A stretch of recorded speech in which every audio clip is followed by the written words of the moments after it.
Nous sommes situés à Hautot-sur-Mer, à côté de Dieppe, donc situés sur un espace d'1,5 hectare, accolé à un bois d'environ 60 hectares, un espace naturel protégé. Et donc ici, on met en avant la permaculture, un mode de culture naturelle. On essaie de produire ce qu'on mange, de consommer le plus local possible. Pour vous donner un exemple, la permaculture, c'est essentiellement le mix de différents produits.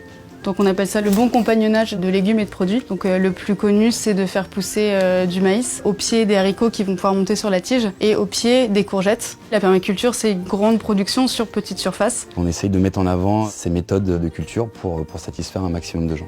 C'est né de plusieurs réflexions quant à cette société, des questionnements concernant l'alimentation, concernant le système économique, le système de production en général. Donc sur plusieurs points, on a décidé donc d'agir en mettant en place un jardin de permaculture. C'est une association de loi 1901 qui donc aujourd'hui comporte environ 70 membres qui viennent donc acheter des légumes une journée dans la semaine. Un jardin, un espace qui est ouvert pour eux. Ils peuvent venir se promener, se balader, passer du bon temps ici et même jardiner et apprendre les techniques de la permaculture.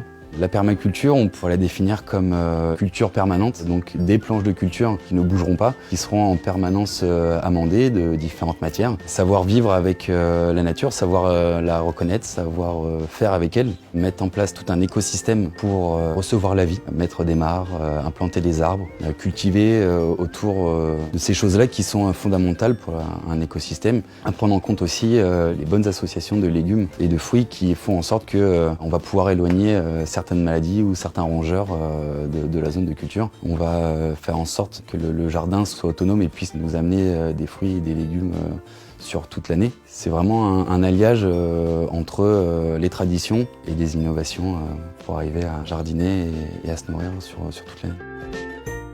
Je pense que la réconciliation entre l'agriculture et la nature, elle n'est pas possible, elle est nécessaire. Aujourd'hui, nature et agriculture, pour moi, c'est plus que réconciliable et on a tout intérêt à le faire. C'est complètement lié, je veux dire, il n'y a pas d'agriculture sans nature. On a tout intérêt à revoir notre lien et notre vision avec la nature. Un vrai projet de société autour de la nature, autour de l'agriculture, pour qu'on puisse se nourrir sainement et durablement.